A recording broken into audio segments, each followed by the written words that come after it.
So, Norman finds himself in yet another cave. He's been sent here to, resolve an issue that's been happening with supplies being stolen in a nearby town. There's obviously signs of life that people have lived in the cave itself. There's some discarded, shoddily made weapons. It's quite low. He's kind of almost having to crouch a bit to walk through. And as he does, he fails a perception check and trips on a wire. He tumbles over, and then before he can get to his feet, he has a scorpion on a stick prodded into his face. This is, of course, the Kobold Inventor. Kobold Inventor? Yes. Okay, we're going for a very specific kobold. Yes, we can talk about kobolds in general, but I want you to talk about the Inventor. Sure. This is Challenge Raise. It's the show where we talk about a D&D monster, we give it a rating out of 20 after we discuss it somewhat in depth. We mostly talk about how to use it, I think, and while we do that, I draw it. I'm Theo. I'm Neil, social media mogul. And I'm Sam, worldwide famous streamer, over 100 followers. Whoa. Whoa. More than there are subscribers of this channel. Hey, I'm stepping down to be on here. Currently. Now, kobolds, I know an interesting fact about kobolds. Sure. Once upon a time, they were dog men, back in the good old days of first edition. But they've become little dragon goblins, essentially, right? Yeah, so they revere a lesser god, and they're kind of offset from that, and a few demigods and stuff. So that's kind of their basis point now. I don't know when that changed. Was that in AD&D or something? When they were more dog-like, or I think it was first edition. They were dogs. They were literally just little dog men, and then I think any further editions are we need draconic minions of some sort. So and then they became this, and they make such great little groveling little servants. I believe they are, in a way, technically the weakest monster in D&D, the base one that is. But we're talking about the Inventor. Yeah, they're super weak. I was a little bit concerned, obviously, bringing on a kind of more niche variant when we haven't talked about the main one. But sure, yeah. The Kobold Inventor has a random table. Oh, my favourite! So I thought I had to use that one. No, that's fair enough. I think they deserve a bit of love today, because I think oftentimes when we talk about using other monsters, we go, oh, well, this is better than just throwing some kobolds at the party or something. Right, or giant rats. But kobolds in themselves, they're quite interesting. Obviously, at a base, they're very weak, so everything they do, they kind of need strength in numbers to kind of succeed in any task, really. Yeah. A fun thing I didn't know about them, actually, until I looked them up today. Because they are tunnelers and builders, they'll make intricate cave networks, and that's where they'll try and hoard their meager wealth that they'll accumulate, or provide for someone they're serving, kind of thing. Yeah. But they are actually they have sunlight sensitivity, which I didn't know. Right. Yeah. I kind of that completely sidetracked me. I guess I've only fought them inside. Because I think if you put them outside, they'd be completely hopeless in the sunlight. Yeah, sure. Yeah. They're one of the few playable races, because kobolds are in Volos as playable. Oh wow, really? They were in fourth as well. I remember that. Yeah, they're one of the few drow that has that. Yeah. They also, I believe, have -2 to strength. They do. They have 7 strength. Yeah. So if you pick a player kobold, you get a -2 modifier. There's not a lot in 5th edition where they'll straight up take away. I remember there was a thing in 4th quite a bit, but in 5th there's not a lot of races that actually have negatives. I think don't goblins as well. It's basically orcs, full orcs. Orcs, yeah, for intelligence. Yeah, that's right. In the interest of this image, the drawing. Should I start talking about the Inventor for a little bit? What does he have? So a bunch of stuff. He has a lot of things. We'll go through it quite quickly. You obviously haven't got to draw all of these. You can maybe pick 1 or 2. I'll try my best. He has basically 8 different attacks that he can do outside of just attacking normally. Because his whole thing is... we'll just go through them quickly. So he can throw acid. He can throw alchemist fire. He can throw a basket of centipedes down. That's one of my favourite inventions. Basket of centipedes. He can throw a green slime in a pot. You can throw a rock grub pot. He can use a scorpion on a stick. He has a skunk in a cage, and he also has a wasp nest in a bag. Now, Sam, the skunk in a cage is amazing, because if you read the description, he puts it down, and then the skunk just kind of wanders off. Yeah. So we'll go through this quick. Yeah. It's incredible. It's not an attack. He just kind of throws the skunk at somebody, and the skunk might attack you, but it says like the skunk acts like a skunk would, so it might just. Yeah, and it's not like a dire skunk. It's a skunk. No, it's just a skunk. So it has speed 20 feet, AC 10, 1 hit point, no effective attacks. It rolls initiative and on its turn, use its action to spray musk at a random creature within 5 feet of it. The target must make a DC 9 con saving throw or start retching for a minute. Okay, cool. The skunk, that's very skunk. So it's just got like, in the picture it has a big basket on its back that's got a skunk in it. I'm gonna go with the scorpion as it's wielding, but I'm gonna maybe include some of the other ones. Sure. Around. So, I will say, I assume that the kobold's average intelligence is pretty low, but the inventor's going to have a higher int score than the normal one. You'd be wrong. Wrong? You'd be wrong. It has intelligence 8. Oh, I mean, sure, but the base one must have like 7 then. Nope, surely. It has 8. Oh, what? This guy just has fascinations with things. He just has things. So I can imagine this is just a kobold who's been around long enough to have stuff. That's exactly it. If you go to specific like kobold inventor stuff, it says they're crafty, equipped for their hands. They build improvised weapons in the hope of gaining some advantage in combat. Maybe are they wiser? They're good. So they have a good while they last thing. So their weapons would only last 1 or 2 attacks before they break, and they might have surprising benefits. Most of the time, it says they won't backfire, but they might do. So like it's very much they're just lobbing whatever they've got at you. This is an enemy that has item degradation, something that does not exist. I don't think in any edition of D&D has item degradation, really. Not for you, not for the player. I think that the inventor says a lot about kobolds in what they are. Again, we're looking at their stats, and that doesn't say it all, but compared to like playing goblins, in the same role, the thing with kobolds is that they're not smart, but they're probably cunning. Yeah. They're gonna try to get any advantage they can. I feel there's more desperation in kobolds than there is in goblins. At least from my. I feel that when you play a goblin correctly, you play them almost like kobolds. Yeah, I think we will have to have a very long 3-hour video about goblins, I'm sure, but not even it's not even an exaggeration. It'll probably be an hour long. But I think I'm going to change my intro to say Goblin Boy. Goblin King. But I feel like kobolds and goblins are the most comparable thing to kobolds is goblins. Despite there being, other bipedal dragon things in D&D, they have almost nothing. There's nothing in common that you can like talk about. But in terms of like what they do and what they're for, goblins is a similar role, like although the specifics... Setting traps. Yeah. And the way they act, certainly. Maybe not what their use is, but certainly their methods. Cowards who claim a cave and then try everything they can to keep it. Yeah, exactly. It's their home. So in regards to just getting that stat fun out of the way, the Kobold Inventor is exactly the same as a normal Kobold, only in that it has 5 more hit points on average. It rolls 3d6 plus 3 rather than 3d6 minus 3. So 5 isn't... 5's not nothing. At low level, 5 is a big difference. Oh no, I read it wrong. It's Kobold's only got 5 hit points, and the Kobold Inventor has 13. Sorry. Okay, so that's a... Yeah. So there'll be a certain level when 13 is basically 1 attack, and... Yeah. And so at that point, they're minions, yeah. I believe I would be reticent to mention that in Critical Role... Oh, yeah. Chris Perkins, famous D&D boy, he joined for one session where he played I've heard of this. Yeah. a kobold inventor. Yeah.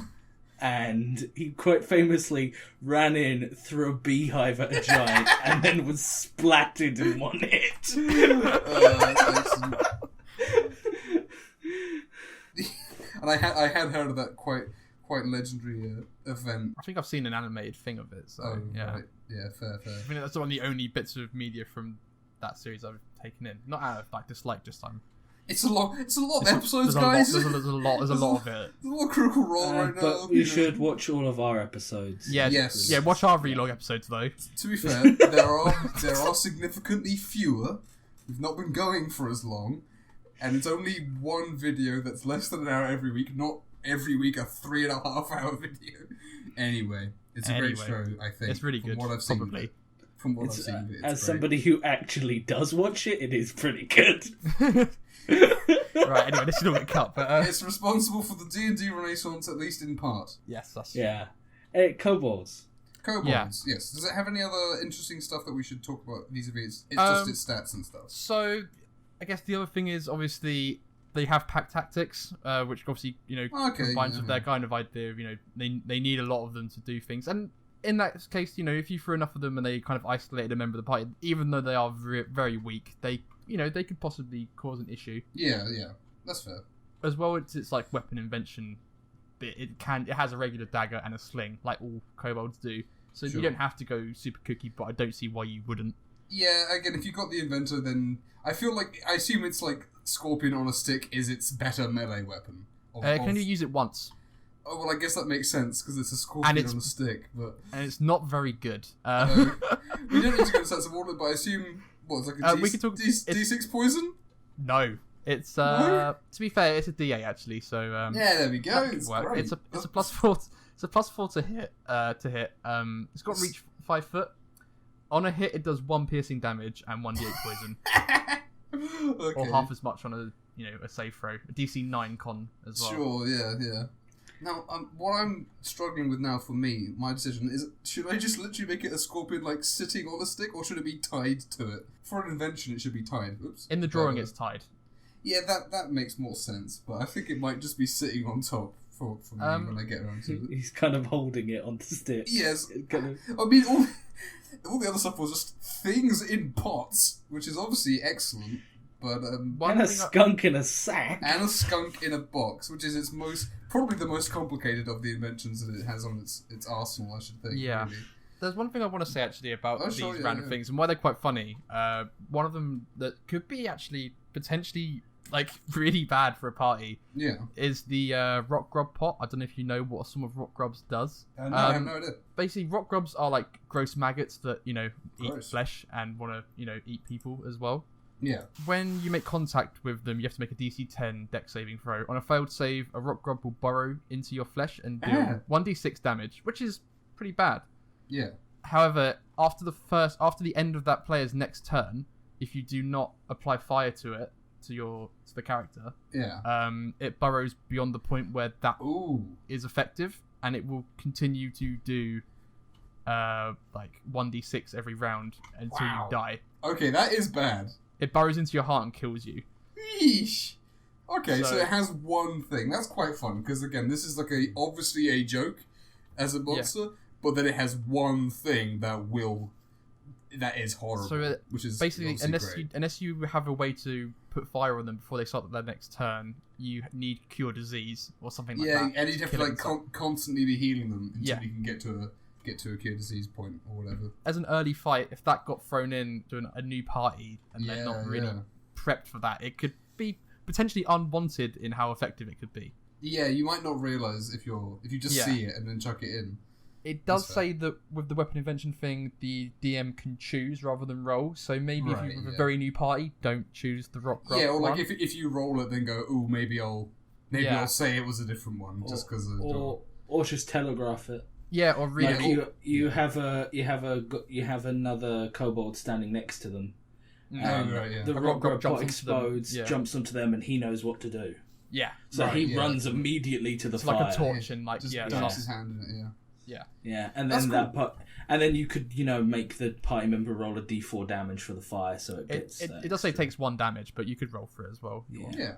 And I think that's again. There's not a whole lot of things in D&D that are like that. There's a few monsters that have like very specific like things that you have to do, but usually it's like you make a check and then if you pass it, then that, or like it lasts so much time. There's not a lot of things where like you have a certain set of actions that you have to take to avoid.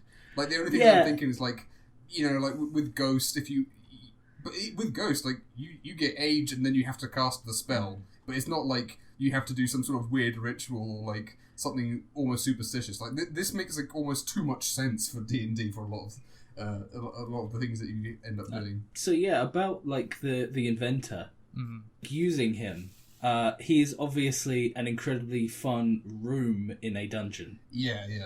Like you head into the inventor's like lab, quote unquote. Yeah, and the Kobold lab. There's like a stove. And he has a couple of assistants. Yeah. Yeah, and then he's like with 13 hit points, because let's be real, it's probably going to be either a low level dungeon, so he could even be the final boss. That'd be actually quite good. Could be a level 1 encounter. Level boss. Because he's challenge rating a quarter for reference, so you could definitely have him and a couple of other friends in there. Yeah, he can definitely be that. Like, you also have a completely ridiculous room in a slightly higher level dungeon of just a whole bunch of inventors in the stock room. Yeah. Sure, yeah. Just They lobbing stuff around. Just pots and pans everywhere, just like the absolute manicness. Yeah. Loads of skunks. my immediate thought was, it feels like a kobold who has a lot more experience of being alive than any other, like, generic kobold, right? Because he's not only has he got enough, he's been around long enough, or it's been around long enough to get all this stuff. It's had like some vague ideas of things to do with it. I think it would be one that's more inquisitive by nature. I guess that's true. That's what it's really buying into, really. There, sure. Yeah. It could also be one that maybe isn't quite as able as the others. Yeah, that's true. Yeah, like maybe he's blind in an eye or something, and then you could have the crazy kobold doctor kind of character. But you know, my thought was maybe this could be one that you encounter. Maybe traveling outside a cave, like at night. Obviously, he's not by day. He's hides under he's a out tree or collecting whatever. bugs. But maybe this guy's, he's. I don't know if kobolds have any specific lore about like having to be part of a tribe, or whatever. But this one's out on his own, just making his way through. Maybe it doesn't even have to be a combat thing. It's like you just find an insane kobold in the woods with a bunch of stuff. And it's like, well, and then maybe you could talk to them. Maybe they tell you where the rest of the kobolds are that they've like left behind. I mean, he screams merchant. Yeah, really. Yeah. You give a guy a pile of things, he's going to be a merchant. That's for sure. Your party bought a skunk from him. Obviously, they would buy a skunk from him. Obviously, he's got a bunch of skunks in a bag. Want some skunks? I think a lot of their being in a pack and being together is bred through like necessity a lot of the time. Yeah, so I think if you want to make one a character, as we love to do, then you could have one, and maybe he's resourceful enough. Maybe he has 10 intelligence. Maybe he's like smart enough to be normal, and he's like resourceful enough that he didn't feel the need to be in one. Maybe. For sure, yeah. Oh, now they are lawful evil, so there is that kind of thing. They will tend to align themselves, obviously. But, you can do what you want. I really like the idea now that Artificer is a class of playing a Kobold Artificer, but all your inventions are like trash, but they still work really well. They're all made of twigs and like string. Yeah, just like animals tied to sticks and stuff. I love the idea. I love that. I love the idea of maybe the kobold inventor not originally being a kobold. He was somebody turned into a kobold, and he's doing whatever he can to survive. That's a classic. I see there's a couple of kinds of kobold, like with goblin, but this is just like you'll have if you do have a kobold dungeon, you should have a kobold inventor in there because as you're fighting your way through, why this guy is super great. Yeah, is he almost explains the traps. Sure, yeah. Like, as you're fighting your way through and there's loads of traps and little ambushes, they fight a guy who seems a bit more resourceful. Resourceful and is literally, like, waving traps at you as his attacks. That is what he's doing. Yeah, and it could be fun to, before the dungeon, you find the traps outside that he's maybe laid and that he's laid for the animals. You catch him outside laying a trap. Yeah. And it's like, and then you're warned, okay, there's gonna be traps in here. And B, like, maybe if you keep them alive, you can use them to, like, say, okay, what's around this corner? And then make an intimidation check or whatever. And they're complete cowards. I mean, like, again, just to mention it, the book, the playable race one literally has an ability called Grovel. Oh, really? No. Yeah. That's fun. There's a couple of other ones in there, and those ones aren't, like, really scared ones. Oh, they actually have... Yeah, there's a... So you could maybe have... There's a Scale Sorcerer one. Yeah. And he looks quite cool, and you could maybe have him as like a clan, like a pack leader. Yeah.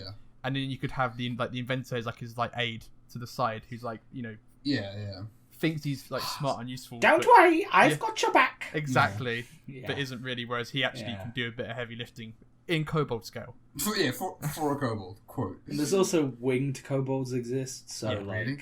you could have They're this in the guy. default monster manual, yeah. Yeah. Alright. So you could have this guy have wings and be aerial support, dropping skunks and cages on you. The skunk just takes full damage. Gets hurt. It splats. Yeah, but that would be great. Like he's That would be dropping very these funny. pots. I think dropping these pots. And Kobolds stuff on like are comedy, and Yeah. there's a couple monsters that we've had which like have a lot of comedic potential, but like aren't like explicitly a joke. Whereas kobolds, I get like you could play them real serious, but like they are clearly not meant to be.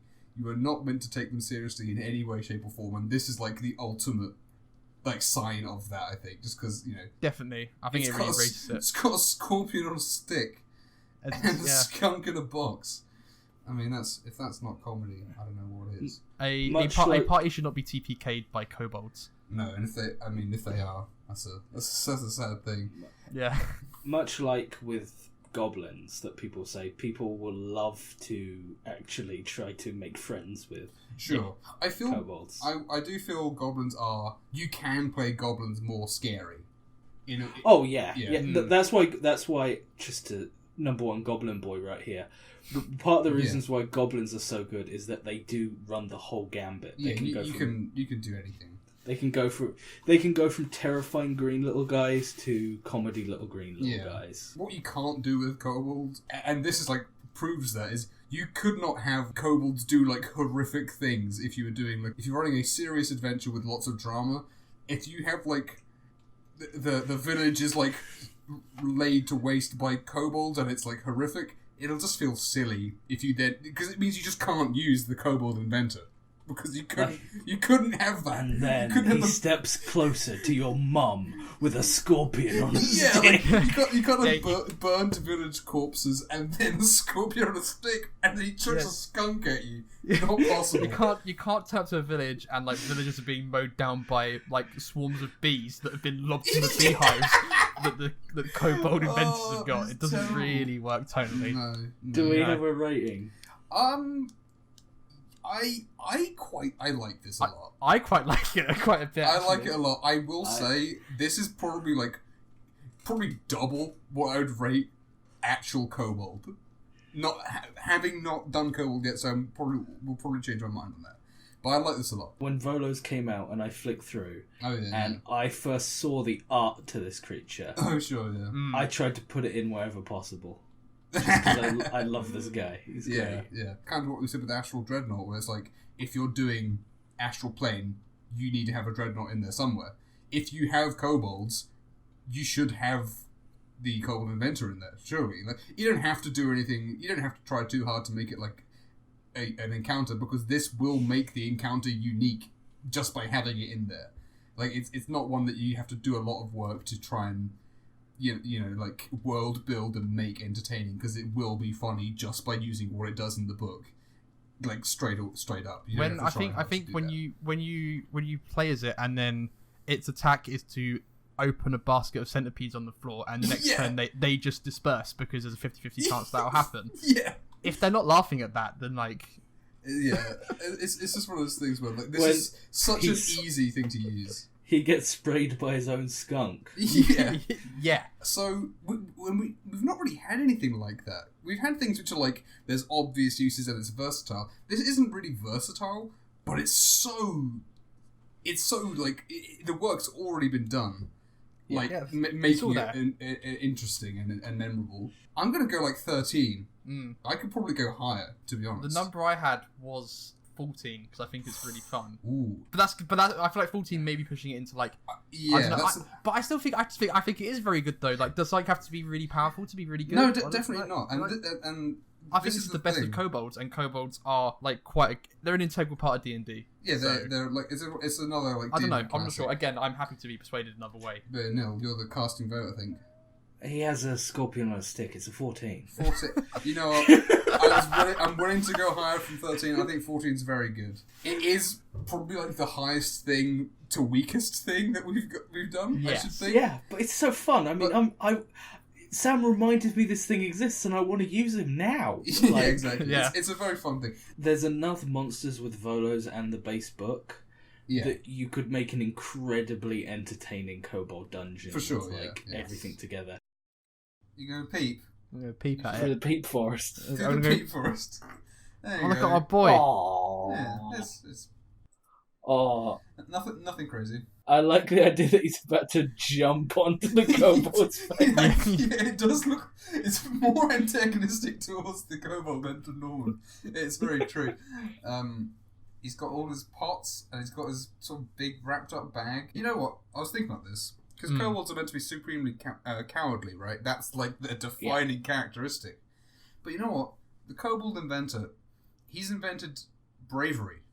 That's what he's got. He's armed himself with the tools that they're not actually good. They don't make him any more effective, but he thinks that they do. That gives him slightly more power to stand up to his foes. So I think that's Chim. yeah, he's got Chim. He's used his noggin a bit, not very effectively, but he's trying. He's applied what noggin he has. Yeah, and he's and he thinks that makes him better. He's got confidence. He's got power. Because of it. Even if everything he does is bad and not much better than just using regular attacks. I don't know, he's got insta-kill rock grubs. And he does have one or two nasty things. Hey. And I think that one thing you got to remember is that if he's using these weapons against maybe not an adventuring party, oh, that is true. but like goblins or another kobold clan, or even kobolds in his own clan, I think having a scorpion on a stick will deter any kobold coming at him. I would think that'd be very funny to as a party be sneaking around and witness a confrontation between a kobold gang and a goblin gang, and the kobolds win because one of them's got a scorpion on a stick, which the goblins are terrified of. I mean, yeah, What's that? What's he got there? They are enemies. They are very famous enemies. In the low stakes world that is Kobold life, I guess he is more of a thing. We should say that, shouldn't we? Isn't that something we discovered during the week, that like Zvarts act as mediators between kobolds and that was goblins? mentioned. Yeah. Yeah, I did. I had to look up on the Wikipedia, and back in the good old days of Zvarts, when they were just before they were weird god clones, they were like, I don't really. They were gnomes, but like weirdo gnomes. They were awful gnomes, and they would act as like diplomats between the two, which is one of the weirdest. Like, what? I mean, it's very funny, but what? Anyway, I didn't want to draw a skunk, so I just put its tail coming out. I like it's Pepe Le Pew like. It's Pepe Le Pew. Let's make some jokes about the Kobold inventor and such. I keep like meaning to think of these in the week. Yeah, I literally never do. And I've not done that yet. What also usually happens is I say my one first, and I say my one first, which gives me a sense of accomplishment. But that means that my one is often lamer. The thing is, I think we have to make a good one. I do only hit solid gold, to be fair. So it's true. Yeah, 10 out of 10. Yeah. Much like his weapons, you shouldn't leave liking our videos to random chance. You should press a like. I'm not sure I like that. Maybe subscribe. Hang on, that's not, you just said that. You know what? That's cheating. Comment as well. Stop it. Done. We're done. That's a wrap. That's not how this works. We're done. Good job, everyone. I'll see you next week. I'm out of here. I'm putting my thing down. I'll see you. Hang on.